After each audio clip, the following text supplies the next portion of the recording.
Hi everyone, it's QuickyBaby and welcome back to World of Tanks, and today I'm talking about the Kranvagn, and that is because in update 1.18 the Kranvagn was substantially nerfed. Now this vehicle, I must have played this tank a few thousand times. If you think about it, it's probably actually my most played tank of all time. However, not inside the random queue, that would still be the M48A5 pattern. On the other hand, when you take into account all of the game modes and consider how much I played the Kranvagn in ranked purely as the ultimate tool for that kind of a scenario, yeah, across both of my accounts, I'd say I've played the Kranvagn more than any other vehicle inside the game. Now, Wargaming have nerfed this tank quite substantially with the update. Now, why have they done that? You could go and watch a lot of my videos about how ranked was completely stale with this vehicle, how I think about 20 or 30% of all of the tanks that actually played in ranked were the Kranvagn. And I feel like this is a specific nerf to address that, because the vehicle was just too darn efficient at being this all-purpose god-tier vehicle on a ridgeline. So what have Wargaming done to the Kranvagn firstly? Well, they've nerfed the amount of time that it takes to reload its magazine. The reload is now 25 seconds, which is up from 21.5 seconds. Also, they've nerfed the accuracy of the vehicle, although you wouldn't see it with the first shots that we're putting in here, although these are at close range. The accuracy is now 0.4 from 0.36. They've also nerfed the turret traverse dispersion from 0.1 to 0.18, so when you turn the turret, the reticle now blooms out 80% more than it previously did. Although this amount will be reduced by vertical stabilizers, so I guess kind of like the effective loss is going to be slightly less, because that extra 0.08 will be reduced by up to 30% if you're using bond vertical stabilizers like I am. In addition, Wargaming have also nerfed the top speed limit from 60 down to 45 and backwards from 18 down to 12. However, if you take field mods later on in the Kranvagn's field mod tree, then its top speed limit is still very healthy, especially if you end up... Didn't want to get pushed backwards there, by the way. I didn't realize there was a gap in there that the Leopard would be able to get me if you think that I was kind of bullying the STB1 there. But with a Bond Turbo and the field mod, you can still get a very healthy reverse speed on this tank. And so today I'm going to be talking about what the nerf feels like for a fairly experienced Kranvagn player, and whether I think that the vehicle is going to be absolutely useless. So I want to firstly talk about this nerf and how it specifically makes the Kranvagn feel. There's no doubt that its gun handling is worse, its accuracy feels more awkward, but I didn't really feel the top speed limit that much on this tank. I think now being limited to 40, going from 45 up to 50 kilometers an hour if you are using a turbo on this tank doesn't really feel that bad. And the reason is the Kranvagn always had, nice shot there on the 430U, always had horrific ground resistances. The ground resistances are effective from Tanks GG website, 0.16 on hard, 0.17 on medium, and 2.8 on soft. It's absolutely horrendous. And so much so that the vehicle's effective top speed before you start to put equipment on this vehicle is actually only 40 on hard, 37 on medium, and 23 on soft. Now, of course, that's going to get better with cruise skills, it's going to get better with off-road driving, brothers in arms, using a premium consumable on this vehicle also help your driver to be able to navigate those slippery slopes, I guess. Nice clutch shot there on the 13105, doesn't look like the turret traverse nerf has stopped me from being able to hit those kind of shells. And so, the Kranvagn never really was able to go at its ridiculous 60 top speed limit previously, unless you were absolutely going down slope. Now, while the Kranvagn isn't going to be able to make those fast aggressive plays that it previously did, where I was kind of going down slope at 70 kilometers an hour, with a Bond Turbo on this vehicle. So it's definitely not going to be able to race down a slope maybe on Malinovka before the enemies have got a chance to be able to hit it or maybe aim at its tracks. It's going to be a much more slow target within that regard. It's also going to be substantially slower backwards, so it's going to be more vulnerable. This means that it's even more important to make sure that you take the field mod that improves the reverse speed of this tank and you don't take the one that improves its reload, at least in my opinion. Otherwise the vehicle is going to feel incredibly sluggish.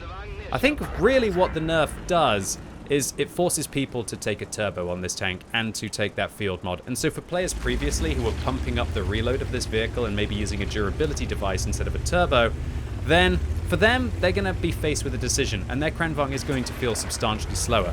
But for me, still bombing it along at 50, 51 kilometers an hour doesn't feel half bad. And Wargaming didn't nerf the power to weight ratio of this vehicle, which was definitely one of the things that always held it back. And we can still see that the Kranvagn enters a ridgeline fight along the south of Berlin and comes out with 3 kills, over half of its hit points left, and 4,500 combined.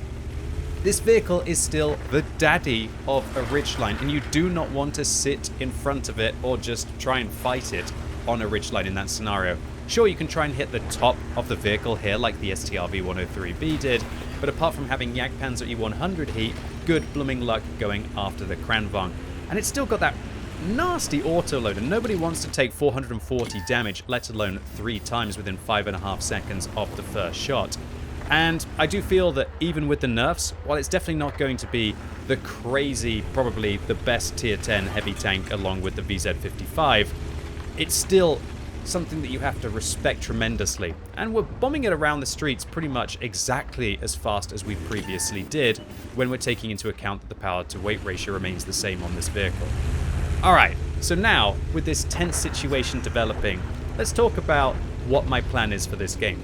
So I didn't want to cap in this scenario because I thought if I sit in the cap circle in something like the Minotauro on the enemy team or the 2 artillery that are there that are still not caught, nail me inside the cap circle, I just don't think that was going to be the effective way. What I wanted to do was to set up this kind of like slight forward position to be able to try and harass the enemy tanks as they decided to try and defend against the people capping. So this should be a kill against the EBR. Oh, disaster there that we don't manage to finish them off.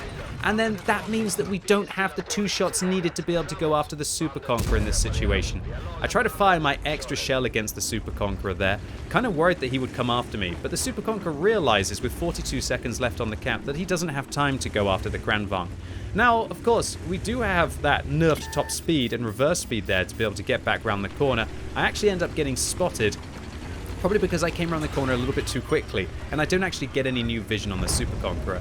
But with 24 seconds left on the cap circle, this is exactly why I didn't want to sit in the cap there, because I thought that the EBR, the Super Conqueror, and the artillery would be able to finish this off. I felt like to be able to get through this game, where we're outnumbered by 3,000 hit points and 2 vehicles, we're going to have to destroy our opponents. So we put 1 into the lower plate of the Super Conqueror. He comes forwards, quite rightly, to try and harass me there. We managed to still put the second shot in. Now there's 1 tank capping, so I want to try and make my way over towards the cap circle, or this game could be lost. I'm highlighting base. The Manticore presses affirmative, so he's got an idea of what's going on. We're going to reload here, and then I'm very worried about finding this IS-4. And another thing that's concerning for me about the Kranvagn now is that without intuition, which is a very costly thing to take across 3 crew members, of which 2 are loaders, I believe, I'm unable to quickly reload and switch between the shells. Previously, when the Kranvagn's reload was only 21.5 seconds, it wasn't such a big deal if you wanted to reload a heat mag or reload an HE mag. So that kind of improves the value of intuition on this tank, but whether or not you still want to take it, that's another question altogether, because I think unless you've got like a 7-skill crew, it would be a lot of pressure to put on your crew. Alright, so with 24 seconds left on the cap circle, it's just about nosying over and seeing if we can be able to interrupt either the artillery or the T100 LT who's inside here. So the Manticore is going to come around the corner, find the T100 LT, get the kill, get the Defender medal. Nice job to you, Moleke in the Manticore. Now we know that the artillery took a swing at us from the north, so I'm going to ping out the map and try to make my way there. You'll see that I'm loading high explosive rounds, and the reason why I'm loading high explosive rounds is there's a Minotauro on the enemy team, and good blooming luck trying to hit the lower plate with this new 0.4 accuracy with only 300mm of heat pen. And so unless I get the side or the rear of the Minotauro, considering that they're only on what looks like about 100 HP or even less, and now we can actually see that the Minotauro is on 88 hit points, I still think that high explosive rounds, 3 of them, will be more than enough. But oh my word, the artillery managed to find me without getting spotted, and that's because they're sneaking their way in a bush. I'm going to fall back, try and take a swing at the RT, only do 177 damage with my first shot, but I managed to hit the second. And this is why I like to take 2 mags of HE in the Kranvagn, just to be able to make sure that after we've fired off a couple of shells, we still can reload an entire mag if the situation dictates. Now, I'm quite lucky, I guess, the artillery didn't fire a damaging shell there and was firing a stun shell instead, as I could have very easily died there and lost the game. But in this kind of situation, when there's a Minotauro that could easily be able to deal with your STB-1, I think it's just about getting round as quick as you can and just finishing off vehicles when you have the opportunity to do so. And I know that if I wasn't going to finish off the artillery there, that the Manticore would be able to finish them off. So this STB-1 is running away from the Minotauro, and I want to try and create a pincer attack here with the STB-1. So whichever way the STB-1 goes, I'm going to go the other way, because I think that that's the best way to handle these new Italian TDs, is to try and get their side or their rear. And it looks like the Minotauro has been caught ill-prepared, and we clutch shot into the back of the new Italian TD. And just like that, ladies and gentlemen, boys and girls, that is the nerfed Kranvagn. The only game that I've played in this tank since it was nerfed in update 1.18, still managing to destroy half of the enemy team, picking up 7 kills, and just demonstrating why this vehicle is still great. It is the god of a ridgeline. It ricochets everything apart from that weak point on top, but make sure you raise your gun to be able to make the top of your vehicle a little bit less vulnerable in that scenario. And while Wargaming have hit this tank hard, there's no doubt about it, I think anyone who plays ranked actively will accept that it was a blooming good thing that this thing was toned down a little bit. Now, while it's early days, the awesome Tomato GG website has recent win ratio statistics for all of the tanks, and so we can filter by 3 days, i.e. since the patch. Let's take a look at the win ratio of all of the tier 10 heavy tanks to see how the Kranvagn has been performing. Now, I'd like to highlight that this is early days for these statistics, and quite likely the kinds of players who've been playing the Kranvagn are maybe the experienced Kranvagn lovers who want to see whether they have massacred their boy. And while this isn't something that would have happened previously, with the AMX 50B actually having a better win ratio than the Kranvagn over the last 3 days, the Kranvagn is still averaging a 48.82% win ratio, which when we order this just by regular vehicles, actually still puts it in the top 5 out of probably about 20 or 25 vehicles. We can further see this with the way that the Kranvagn's mark of excellent requirements have dipped from previously 4,800 to get your third mark on average, now down to 4,664, which is kind of still the area that it was before Wargaming announced the nerfs and all of the Sweatlords started playing the tank, to be able to pad up some of their statistics so that they would have legacy stats playing in a vehicle that was obviously overpowered if Wargaming wanted to change it. One thing that's really interesting about the statistics the last few days is a vehicle like the T57 Heavy, which was near the bottom of the list with regards to win ratio, has actually substantially gone up. And that would make perfect sense. Remember, the autoloaders get matched up against autoloaders.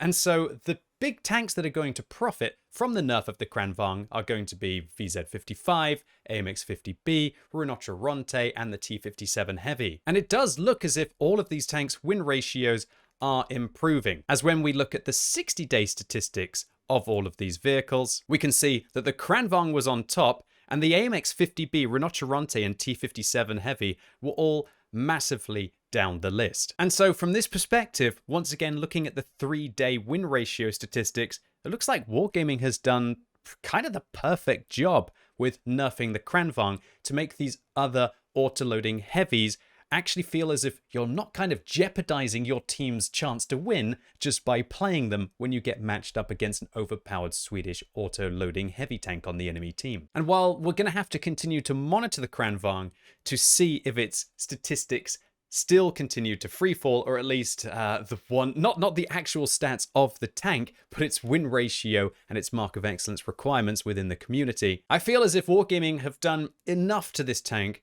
to take it out of being the meta pick to be able to play without actually stopping it from still being such a dominant god on a ridgeline and to have that kind of Kranvagn feel. And it didn't stop me from dominating this game of World of Tanks with 5,100 damage dealt, 7 kills, 1,341 base, giving us an ace tanker. And while we did fire a substantial amount of ammunition, we still make a little bit of profit with, albeit, our premium account. So that's it for today, ladies and gents, boys and girls. Hope you enjoyed this video. If you did, give it a thumbs up. If you hated it, give it a thumbs down. And let me know what you think about the statistics of the Kranvagn after its nerf. Do you think it's awesome that now you've got an opportunity to play something like a 50B and Rinoceronte and maybe even a T57 Heavy? Or do you think they've absolutely destroyed the Kranvagn and you are distraught And if you're one of those kind of players, have you actually tried to play it over the last few days and just focus on what it's good for? And that is being the god of the ridgeline and not kind of this outrageous medium tank driving around like it previously was. And as always, thank you so much for watching. You've been epic, and hopefully I'll see you soon.